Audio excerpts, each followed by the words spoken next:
Salisbury, April the 17th, 1980. Rhodesia becomes a country of the past. The future belongs to the new Zimbabwe.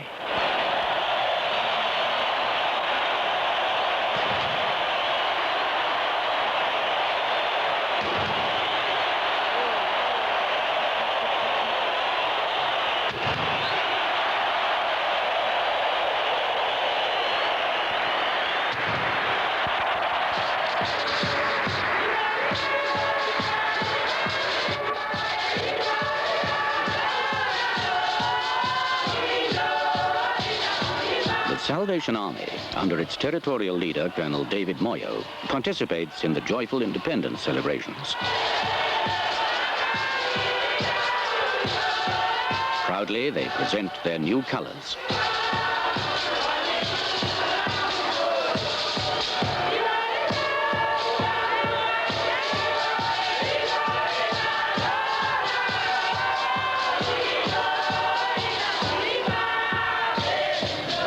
Salisbury, at least in the city centre, shows few outward signs of the struggle just ended. Even on the outskirts, life at first sight looks normal enough. But 7 years of bitter warfare have left their mark. Now the problems of peace, and there are many, have to be tackled. Food distribution for adults, plus a feeding program for children, are part of the Salvation Army effort to assist the returning refugees.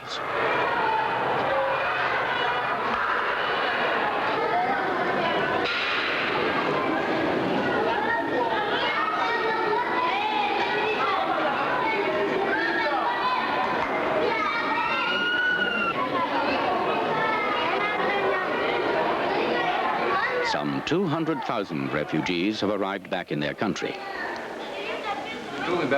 But at the Salvation Army headquarters, Colonel Kirby, the relief coordinator, grapples with a far larger challenge. The task of resettling 850,000 people who have been displaced by the war is a formidable one.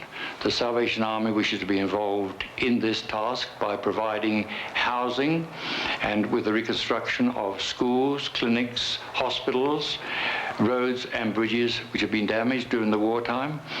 Furthermore, the provision of seed and fertilizer for the lands, clothing and blankets where required, also with the extension of the backyard butcher shop by the providing of rabbits, chickens, ducks, geese and so forth. An elderly district chief receives the first blankets and clothing and takes them as a symbol of care and concern for his people. Help me. Very good. For years, these people have been obliged to live for their own safety in what were called protected villages, away from their land and their former homes. Their old houses have fallen into decay, destroyed by weather, war and neglect.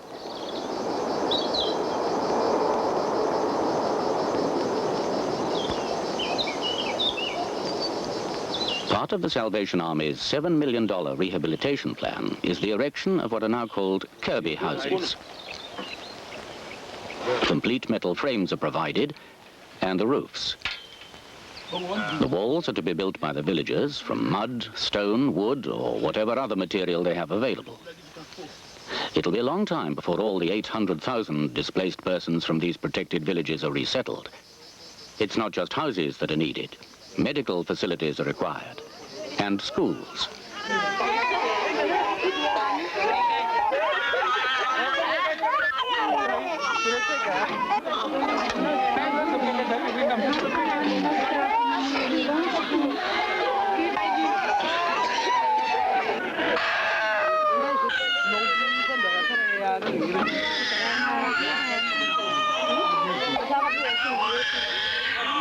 The best health policy, of course, is to prevent people becoming ill. Here at the Howard Hospital, the approach is better health through better food, says Captain Dr. James Watt. The biggest medical problem that we have is the problem of malnutrition. This has increased due to 7 years of war, until fully 48% of all the children in this area suffer from this disease. We are teaching here the parents how to solve the problem with the resources they themselves have at their homes. The nurse is introducing these women to food that will give them better nutritional value than their present limited diet.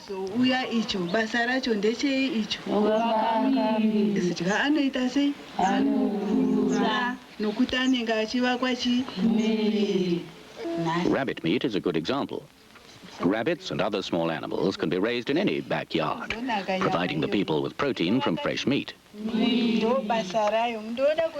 in the past, it has not been their custom to eat rabbit. Some of them are going to take a little persuading. Eggs are another useful addition. They don't often eat eggs in these parts either. Here's something else that's very good for them, peanut butter. Now, that's not bad. Yep. What do you think? Yum. In fact, it's finger-licking good.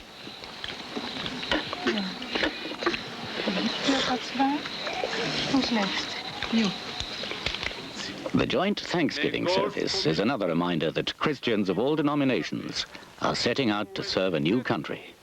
To the Lord, their God.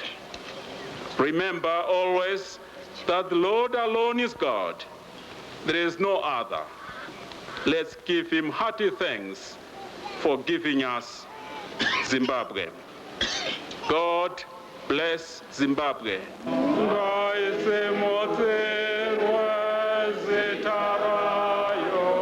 All over Zimbabwe, the Salvation Army is part of the combined effort of the churches to bring about a better life and a better future.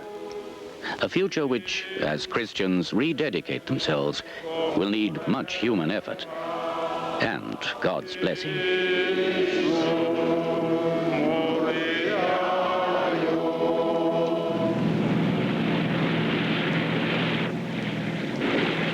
Wave after wave they came, looking for the promised land, Hong Kong.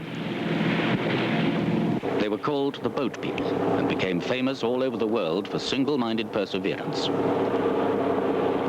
Half of them never reached their destination and died somewhere in the South China Sea. They traveled in small, decrepit craft, battered junks, sometimes so grossly overloaded that people had to stand. They had one thing in mind: freedom. And Hong Kong was the place to find it. Due to a benevolent and humane policy, Hong Kong has for a long time been the major destination for Asian refugees. Since the 50s, more than 1.5 million have crammed into Hong Kong's already overcrowded 1,060 square kilometers. For a city already bursting at the seams, the influx of these new waves of refugees, 75,000 in 1979 alone, creates great problems. In addition to housing its own population, 250,000 in this development alone, it's not long since special tenement blocks were erected to house the refugees who poured in from the Chinese mainland. And yet, when the boat people started coming, no one was turned away. New arrivals go first to a holding camp, like this one at Chi Ma Wan. It's made clear to them that permanent residence in Hong Kong cannot be considered. Their stay will be temporary. They can only remain until they're accepted by another country. In the meantime, people wait.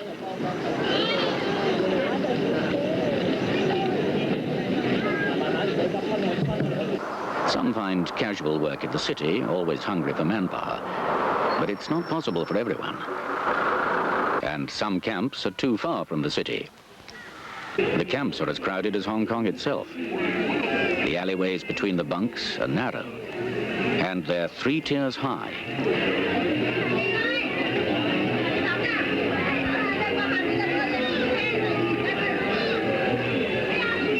Each bed is a home for one complete family.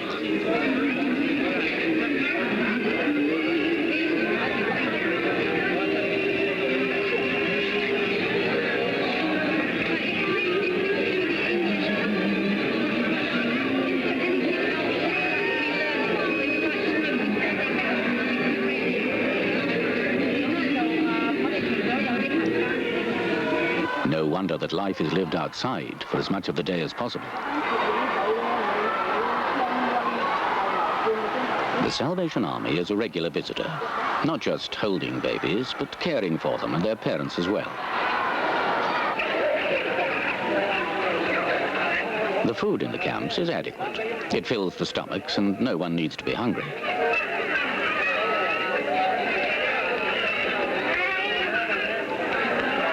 But the diet lacks some things that children need.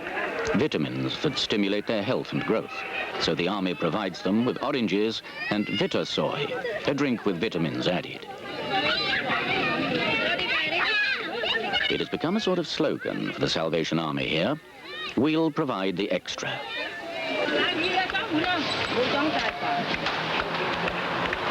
The army provides food for thought as well. Simple Sunday school songs. Songs with a message for the children.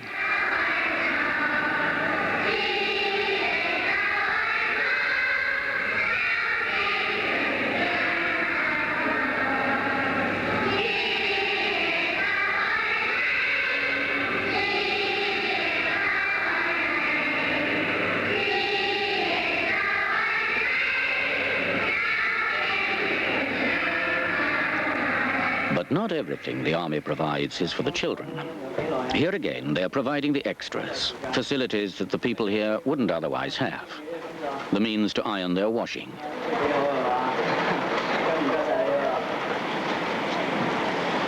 Sewing machines, so that the women can make their own clothes. It all makes the waiting a little more bearable. One day the refugees move on to their last camp, the departure camp. The Salvation Army moves with them. Their final waiting period may be from 6 days to 6 weeks.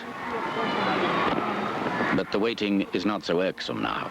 There's hope at the end of the road. This family, who survived the sea journey from Saigon, have been accepted for Canada. In the Salvation Army Education Center, classes prepare the refugees for the new lives ahead of them.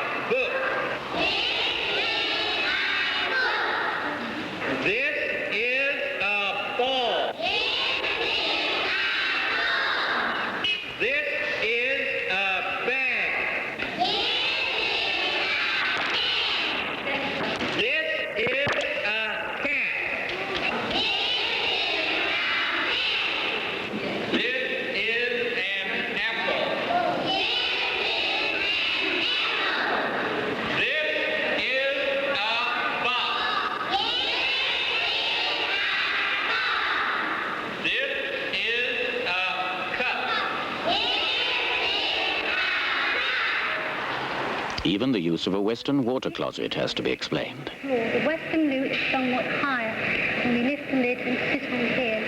Afterwards, depress the handle, which will wash away everything inside, and then we must wash our hands. Very important, after going to the toilet, we always wash our hands thoroughly. Minnie, would you like to translate? Khi các bạn đi toilet, đi cầu hoặc là đi tiểu thì các bạn mà nhớ dỡ cái này lên, và các bạn đi ở đây và các bạn đi xong thì các bạn nhớ xài bằng cái loại giấy mềm thế này. Eventually the day arrives when the last of the paperwork is done and everything is sorted out. Another group of refugees is ready to leave because a third country is finally ready to accept them.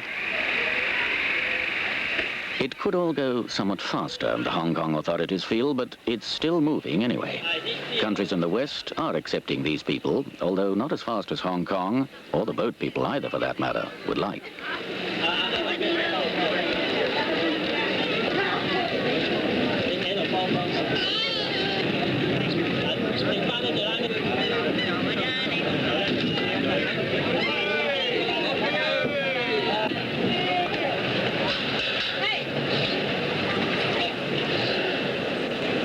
This group goes to the airport and freedom.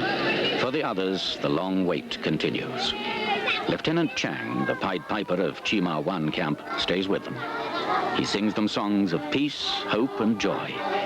Another extra provided by the Salvation Army, so to speak.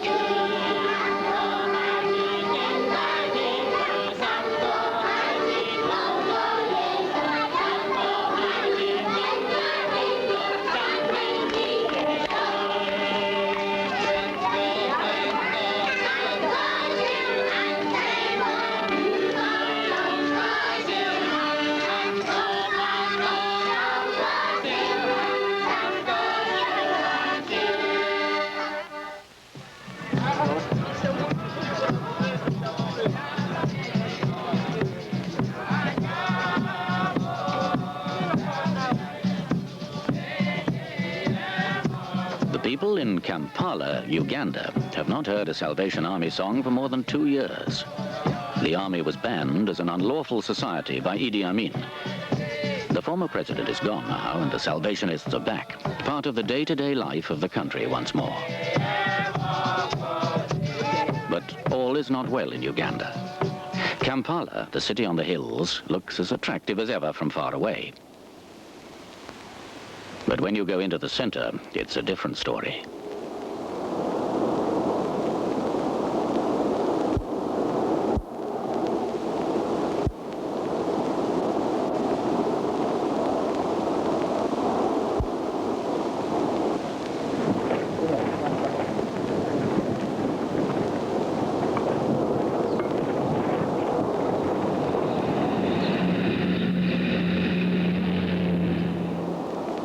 The shops that haven't been looted or burnt out have nothing to sell.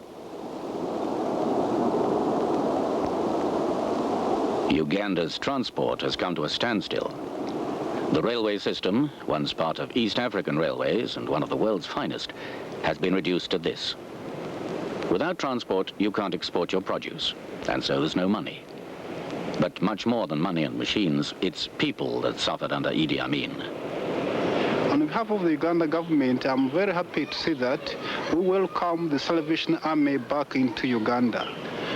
During the 80 years of brutal rule of Idi Amin, we had a lot of problems whereby parents were killed and many children were left orphaned. Secondly, we have a lot of disabled children. Our government is willing to cooperate with Salvation Army to help our people who suffered greatly during the war. And during this time of rehabilitation, the problems are many and we need a lot of assistance. Thank you very much. The head of government welfare has in mind problems like this. Schools have been wrecked or allowed to become derelict. Classes have to be held outside the useless buildings.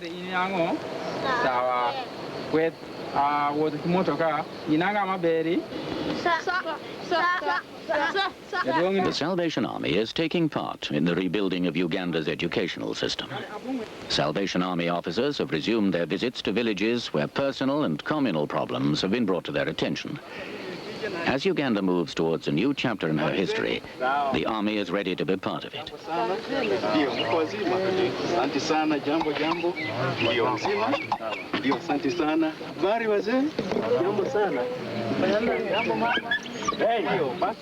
Yani makati ya mini ile ilikuwa napewa watu waziwazi kukaa kumkutana hapo kwenye barabara. The army's concern is for people. People in the villages, people in the town. In Kampala, it's the poorest of the poor that are in the care of the Salvation Army's team, led by Brigadier Bywaters. We welcome you to our happy family at the hostel here in Kampala. It is a great thrill for me to be back here after being away for almost 2 years, owing to the banning of the Salvation Army, along with other churches, about 2 years ago. We plan to have hostels and workshops for the handicapped. We believe by our living and by our loving and serving here, we endeavor to show love in action. Young and old are part of this extended family of 50. A man who lost his legs. A baby found on the streets. A man with an incurable illness. A family without a home. Simple people, poor people, the army's people. The loving and caring army is back again in Uganda. William Booth said, "Where duty calls, there we must never be found wanting." The right motivation in Uganda and wherever the army is carrying on its work of rehabilitation.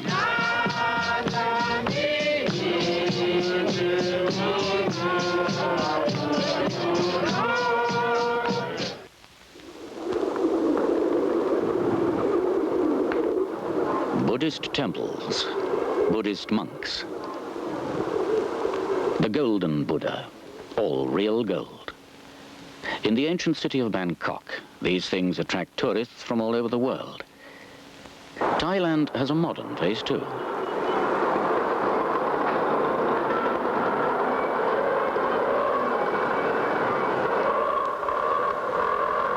In the busy city centre, street vendors compete with luxury shops for the tourists' money. Nothing gives the impression that this is the capital of a country with one of the biggest refugee problems in the world.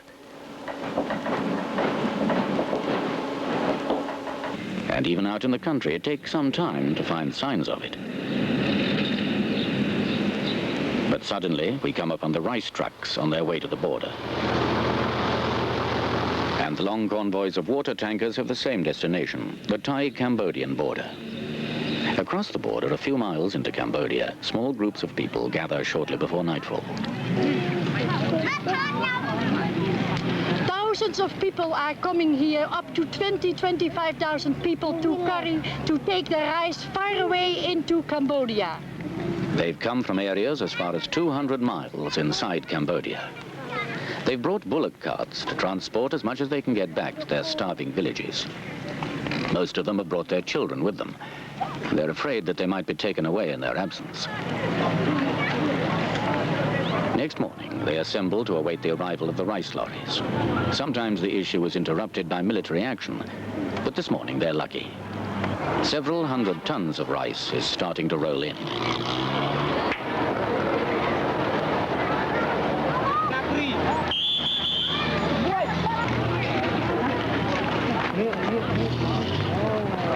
Despite appearances, the whole thing is well organized and disciplined. 600 or 700 tons of seed and eating rice are distributed in no more than 2 or 3 hours.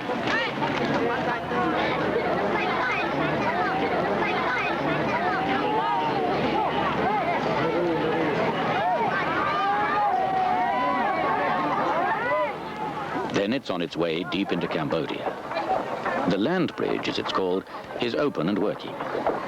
It's a situation fraught with danger, but young Salvationist officers will have a continuing role to play in this area. But some 700,000 refugees have fled Cambodia altogether. They now live in camps on Thai territory.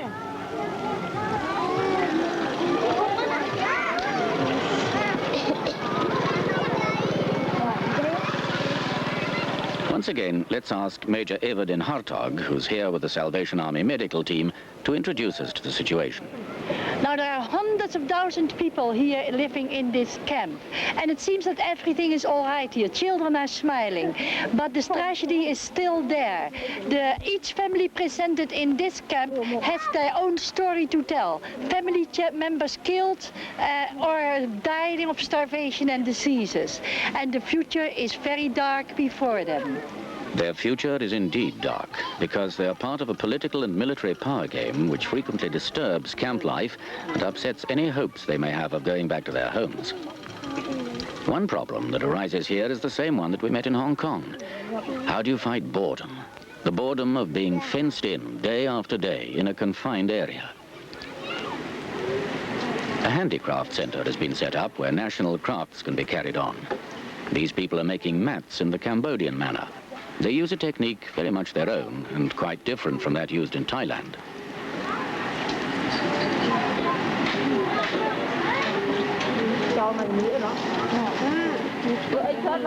Sewing machines have been provided for another group.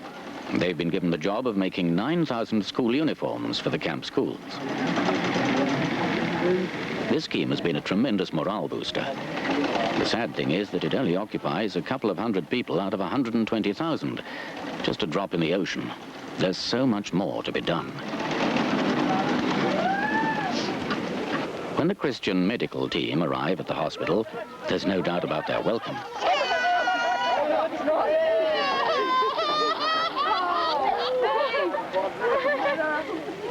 This boy was injured in the shelling of Mong Dun's camp by the communists. He's lost contact with his parents, and he's deaf and dumb. He's typical of thousands of other victims of man's inhumanity to man in Cambodia and Vietnam. The hospitals in this camp are full of pathetic cases, many of them even worse.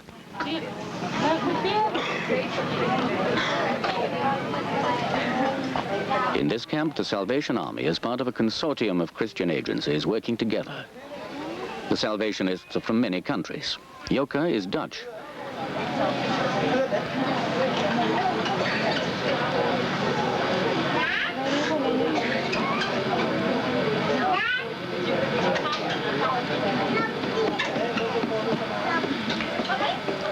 This old woman is so disturbed by all that has happened to her that she doesn't want to eat. Gently, she's coaxed and kept alive. There. Major Gwyneth Evans from Britain helps a doctor from Japan.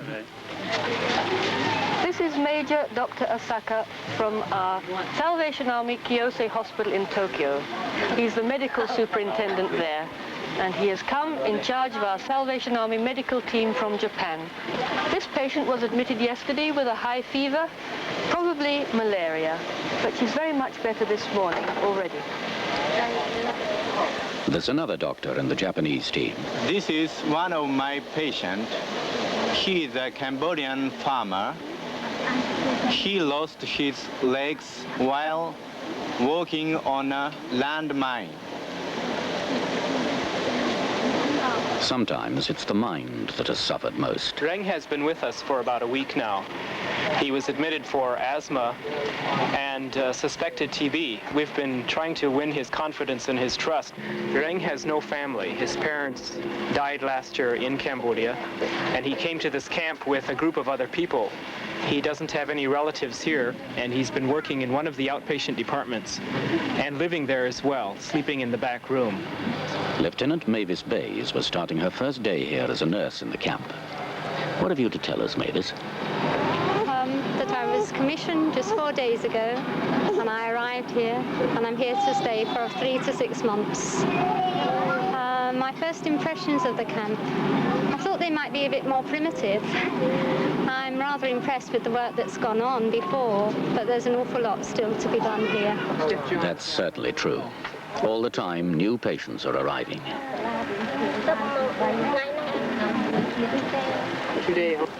Another human tragedy. A fight to save another life. Has he had a bad cut? And for what kind of a future? One of the youngest lives they're trying to save at the moment is this one. A Salvation Army nurse from the United States, Francine, tells us about her. This is a 22-day-old infant, orphan infant, whose mother died 20 days after delivery. Our main concern right now is to keep the baby from infection, and we'd like, of course, to see the baby gain some weight. But we find that the greatest response of all for this baby is to love and affection. This 15-year-old young girl is now taking care of the baby. I am General Arnold Brown of the Salvation Army. And when I visited these refugee areas and saw with my own eyes the human tragedies to be found there, I was moved more deeply than I've ever been moved in a lifetime of work with the Army. We call these people refugees. We think of them as people apart, special people, different somehow from you and me. But they are not different. But for the grace of God, we could be in their position. The distinction is that they have lost everything. We have not. Look around you and try to imagine how you would feel if you had lost your home. If all the treasured possessions you have accumulated during a lifetime had been swept away, if the very community in which you had grown up, the houses, streets, neighbors you had always known, had vanished forever. Imagine that your closest friends, even members of your family, had died in front of your very eyes. How would you feel? You would feel like the members of this family. Their world the size of a bed, in a strange land, with no certain future, wondering whether they will ever be able to start a decent life again. You would feel like this mother, her husband killed in front of her, left alone to cope with a sick child. Some are old, like Pa, alone in the frailty of her last years, so shattered that she doesn't move all day.